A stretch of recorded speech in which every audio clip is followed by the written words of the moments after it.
বিসমিল্লাহির রহমানির রহিম।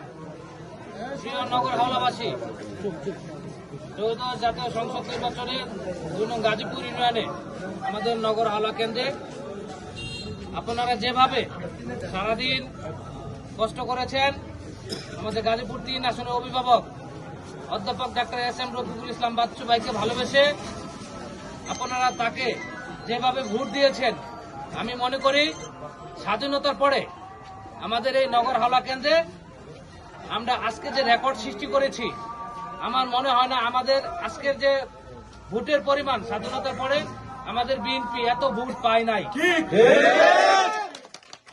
অধ্যাপক ডক্টর রফিকুল ইসলাম বাচ্চু ভাইকে ভালোবাসেন, এটা তার বাস্তব উদাহরণ।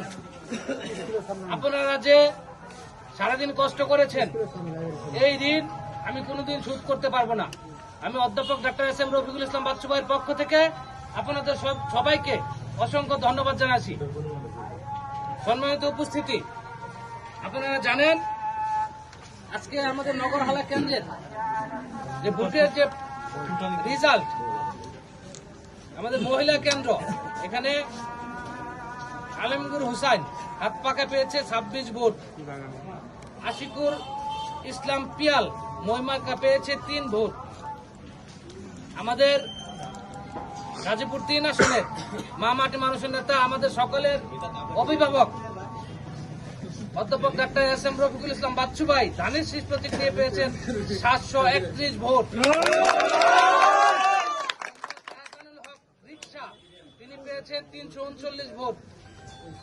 মোহাম্মদ এজাজুর রহমান চৌধুরী ঘোড়া প্রতীক নিয়ে পেয়েছেন 114 ভোট। মোহাম্মদ নাজিমউদ্দিন লাঙ্গল প্রতীক নিয়ে পেয়েছেন 13 ভোট। মাওলানা মুফতি শামীম আহমেদ মিনার প্রতীকে পেয়েছেন 11 ভোট। তাই আমরা মহিলা আসনে আমরা অধ্যাপক ডাক্তার এস.এম. রফিকুল ইসলাম বাচ্চু ভাইয়ের ধানের শীষ প্রতীকে আমরা বিজয়ী হয়েছি। নগর হাওলা পুরুষ কেন্দ্র আলমগীর হুসাইন হাত পাকা পেয়েছে 44 ভোট। আশিকুর ইসলাম পিয়াল মহিমার্কা পেয়েছে 1 ভোট। এস.এম.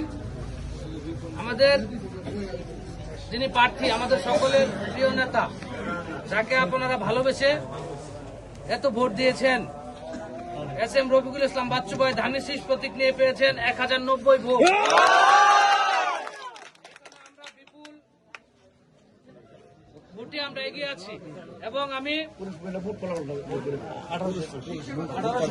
আমরা 2 কেন্দ্র মিলে